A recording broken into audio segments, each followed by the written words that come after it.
I'm John Jewett. Today we're in Trenton, New Jersey at Marazzo's Marketplace, and we're doing no limits. So I have no limits on what I'm going to be purchasing, but I'm going to be mindful, still within how I normally shop and do my budget. But we're going to purchase food for the week, and I usually always buy food for the whole 7 days. So I'm going to take y'all through and do it just that way. Let's go.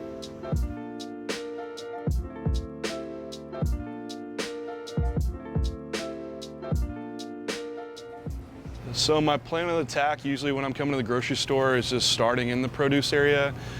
Just for convenience wise, some of the H-E-Bs that I go to in Texas are really, really big. So to start randomly going through different sections, it can take you forever to get through. So I usually always come in produce aisle and grab what I need from there and then move on to the meats. So let's start here.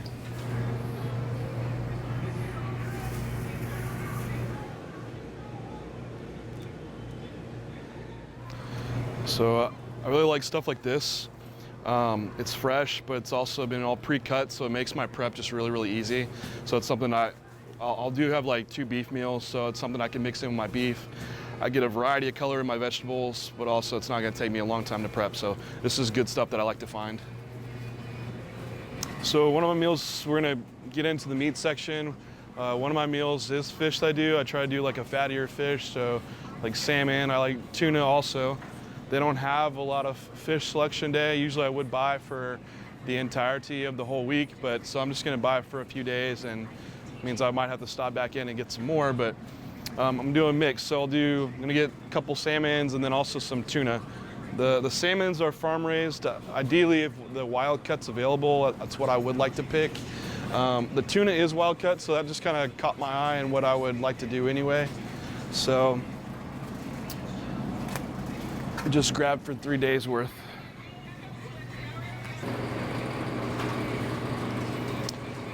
So I usually do have a shopping list on my phone. So I try to map out my areas and the amounts that I need to. So I know I need to do 2 7-ounce beef meals a week, 65 ounces of cooked beef.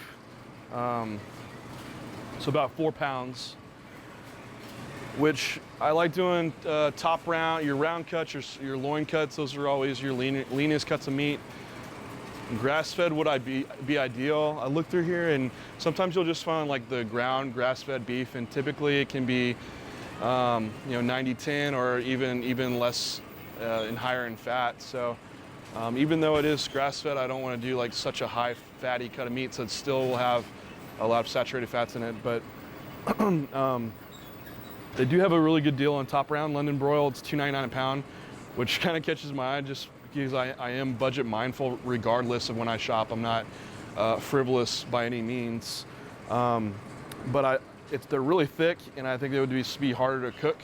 So I'm gonna go with their sirloins, and that'll get me right at 4 pounds. So 3 of my meals are 7 ounces of chicken.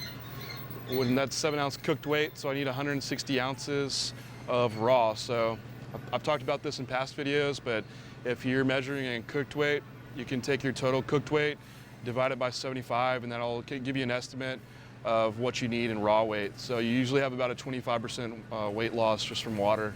So I know I need about 10 pounds of chicken for the week, so that's what I'm gonna grab.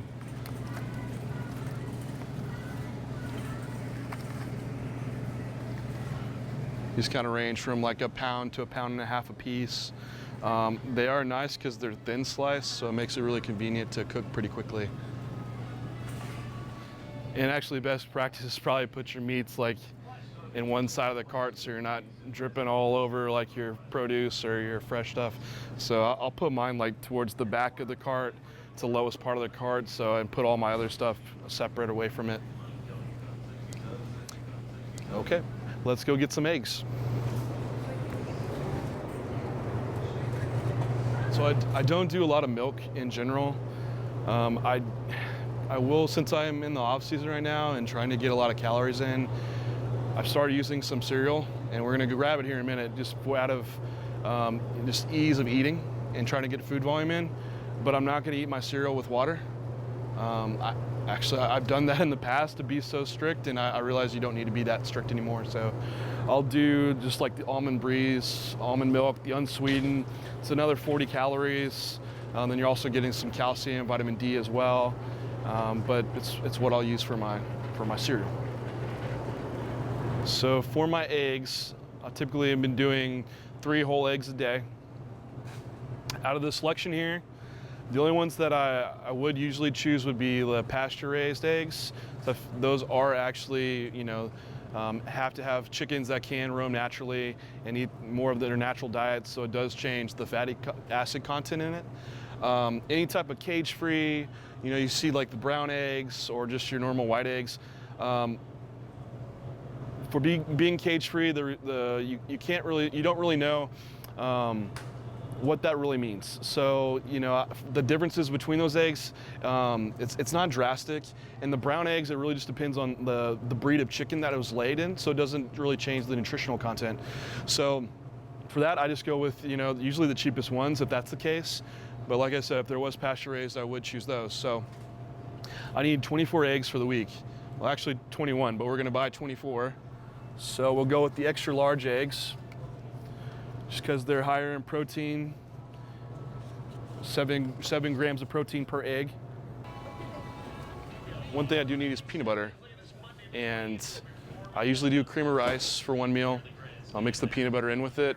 I'll also use it if I'm ever in a bind and I don't have my like beef with me, like the fats are in the beef, or if I have any type of almonds or anything in my diet and I don't have those with me, I can always make something quick like a shake with some oatmeal and then just throw in peanut butter in. So, but every day normally it's the cream of rice and peanut butter. So I'm gonna grab some, and Skippy Natural is my stuff to go with, just because it tastes really good and they don't add a lot of other junk into it either.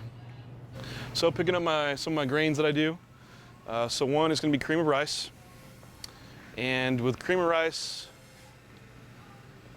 I like it because the volume that it can make can really vary. So I can put a lot of water in if I really want to get filled up, or a little and make it more concentrated.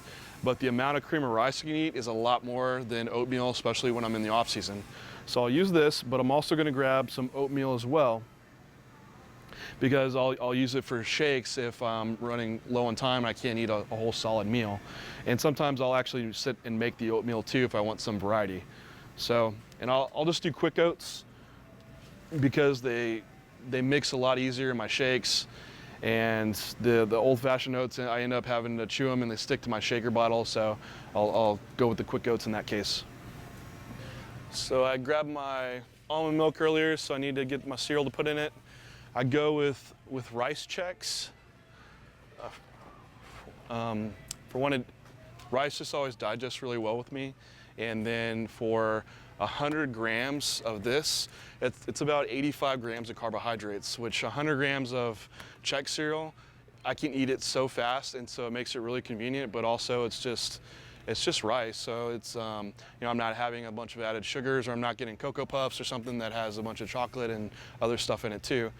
So it's still a, relatively healthy choice.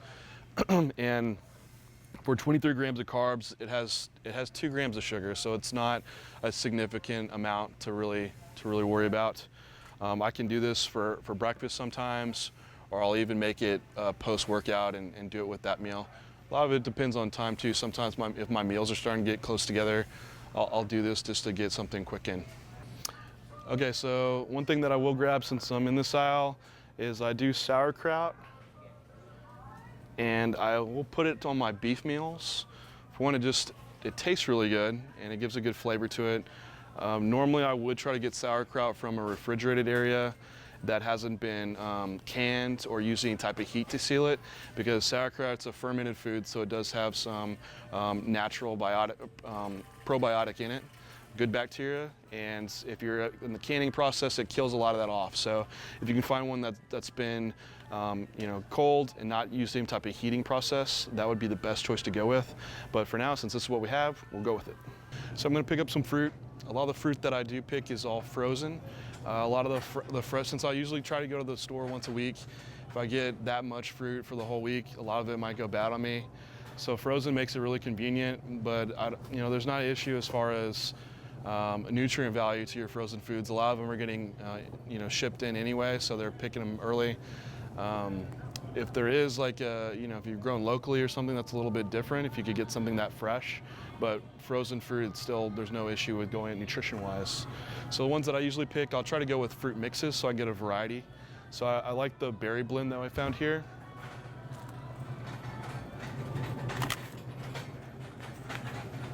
So we get strawberries, blueberries, dark cherries, and blackberries. So there's some good variety. And then I'll also get some pineapple chunks. So post-workout, I like doing pineapple. It has some enzymes in it that kind of help with digestion. Just sits really well post-workout, and also just tastes really good and it's pretty refreshing. So another one I'll pick up is just asparagus spears. And this is like my primary vegetable that I eat. It's digests really well, and it's also high in some sulforaphane, which is really good for liver health as well. I primarily do drink water throughout the day, but one thing I do like is having Diet Cherry 7-Up. It's really refreshing. It's okay to have a little bit of diet soda. I think everything in moderation is fine. If this was like contest prep, I will cut it out the last few weeks, but primarily throughout the whole prep, I'll leave it in. And I usually just do maybe one or two a day and limit at that. They just have liters here, so I'll grab a liter. But I want to show you all that you don't just have to eat chicken and rice all day. You can have some things that you like in your diet, and it's going to be okay in moderation.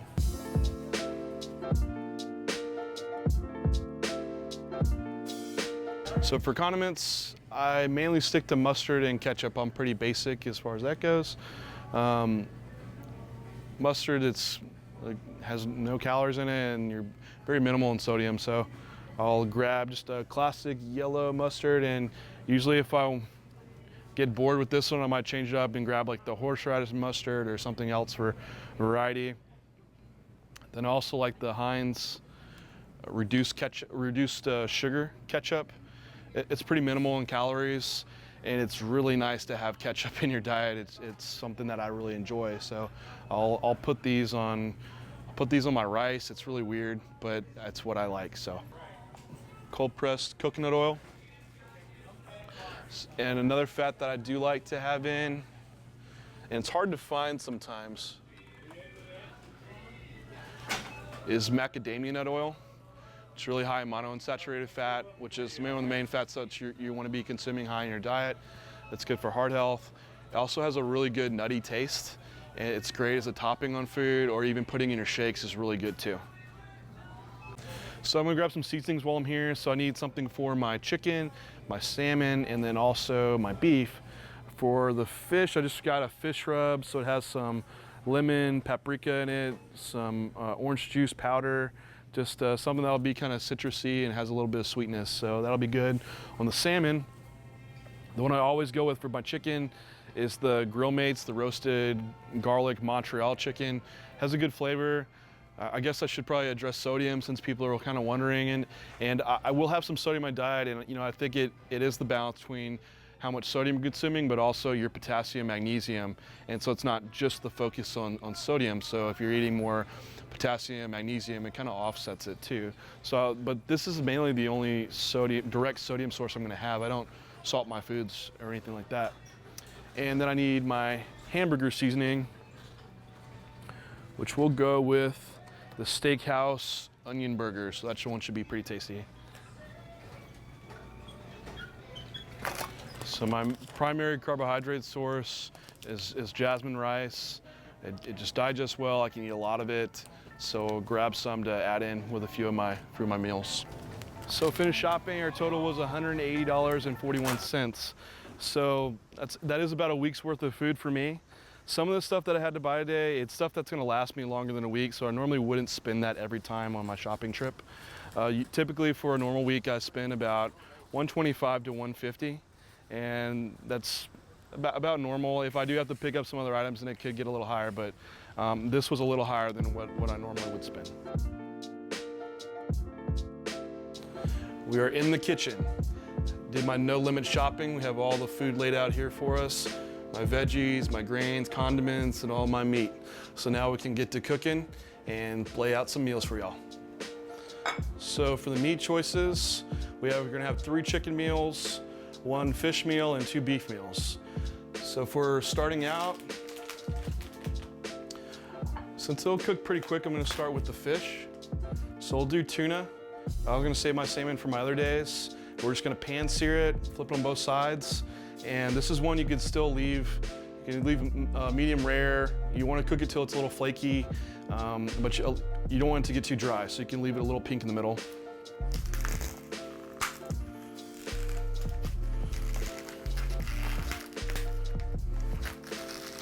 For seasoning, we can use our fish rub. And that's all I'm gonna use on it, and just use some cooking spray in the pan.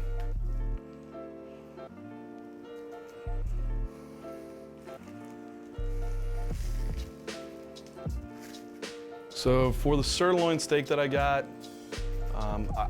it's pretty thick, and I want to cook in the pan, and I'm going to be using my bell peppers and onions that I got. So I'm going to slice it up thin and chop it up. It'll cook pretty quick that way, but also it'll just be a better mix of cooking with the vegetables that I got. So I'll slice it up, and then we can season after that.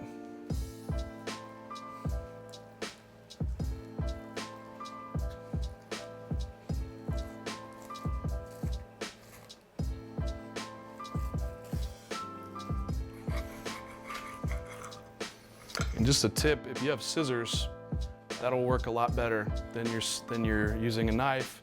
And on a plate, if you have a cutting board, it'd be great. So the salmon's done. Next, we're gonna throw the steak on. But before I add the steak in, I'll just start with the peppers cooking and the onions to get them a little soft. Then once they are, I'll add the steak in with them. So my beef done, it's plated up, 7 ounces of beef. Now I can start putting my chicken on and cooking that.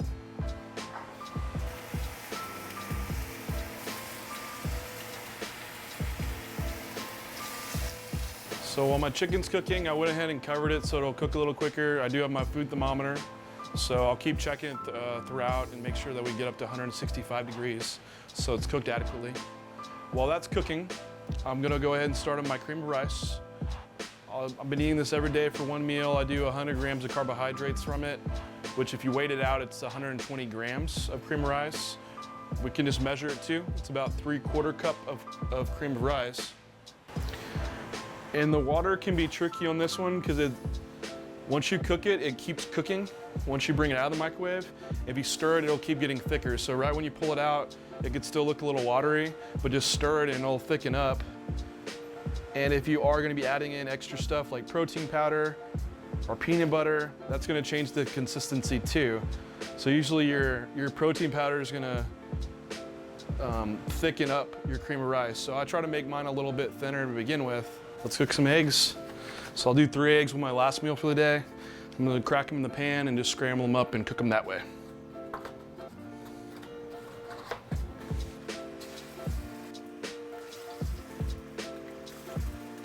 So I have most of my meals laid out here. I'm gonna go ahead and put on some of the finishing touches for some of the dry ingredients and frozen products that I'm adding to my foods. So one thing that I'm gonna add is my rice check cereal, and this is a food that I eat sometimes I don't. It depends on time, like I mentioned in the store, but my post-workout meal right now is beef and rice. But if I don't have time to eat that much rice, I will just use the rice checks because I eat it a lot faster. Sometimes I get really full during the days in off season, and so this also makes it a really quick food to do. And food volume wise, I can move along quickly. If I have like a late night workout, I can eat this, then move on to my last meal. It won't keep me so full for eating late at night.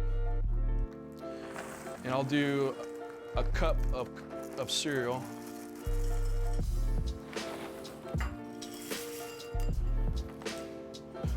I'll just use some of my almond milk for my cereal. And just so you know, the coconut almond, the mix, is the best tasting one that I've had if you haven't tried it. So all the cooking's done. I have my 6 meals for the day laid out here. Starting with meal 1, my breakfast of the day. Do 3 whole eggs scrambled, 5 ounces of chicken, and 2 English muffins. And usually I make little breakfast sandwiches out of all of them, and sometimes I'll put salsa on them. Actually, sometimes I'll use sugar-free jelly too, which is a weird combo, but it tastes good. For meal 2, 7 ounces of fish, have 75 grams of asparagus, or it's about 8 spears.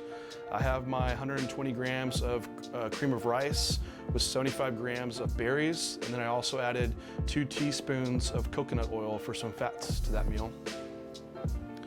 For my 3rd meal, 7 ounces of chicken, 320 grams of white jasmine rice, 75 grams of asparagus, and I also topped the rice with 2 teaspoons of macadamia nut oil. My post-workout meal, I have my 7 ounces of beef, I have okra and sauerkraut, 100 grams of pineapple, and then 100 grams of rice check cereal with just an eyeball amount of unsweetened almond coconut milk. Meal 5 is 7 ounces of chicken, 320 grams of rice, and 75 grams of okra with 2 teaspoons again of my macadamia nut oil. That's a repeat of my meal 3. And then for my last meal, 7 ounces of chicken, sauerkraut, and again 320 grams of rice. So this is typically what I eat every day. I try to have a good variety in my protein sources. Like here we have 4 different sources of protein. I have a good variety and also carbohydrate sources, having 4 different sources. So we have muffins, cream of rice, rice checks. They're all rice-based but in different forms. I will on occasion have potato. It just doesn't digest well for me, especially in the off season, eating a higher food volume. Typically what I notice if I get over like 200 grams of potato itself, I'll start getting pretty bloated. So what I do sometimes is do 200 grams of potato, then 100 grams of rice, and mix those together. And then also for veggies, with our beef meal, we had a mix of green bell pepper, red bell pepper, onions. We have okra, asparagus, good variety. And I think that's what makes a really good diet when you're trying to put one together, is have food variety to where you're able to get nutrients from a variety of food sources, have different colors of veggies, different sources of protein, and that makes the best nutrient profile. So this concludes my no limit shopping. This from morning to night shows my normal meal plan just in the off season. So in contest prep, this does usually change. But if you're looking for more something for budgeting, you can always see my big on the budget that I did, shopping for less than $50 to try to have a beginner entry-level bodybuilding budget. If you have any questions on what we saw today, shopping, how I cooked my meals, how I normally tailor my meals as I progress through off season, you can also leave all your comments below. Thanks for watching the video. We'll bring y'all more content soon.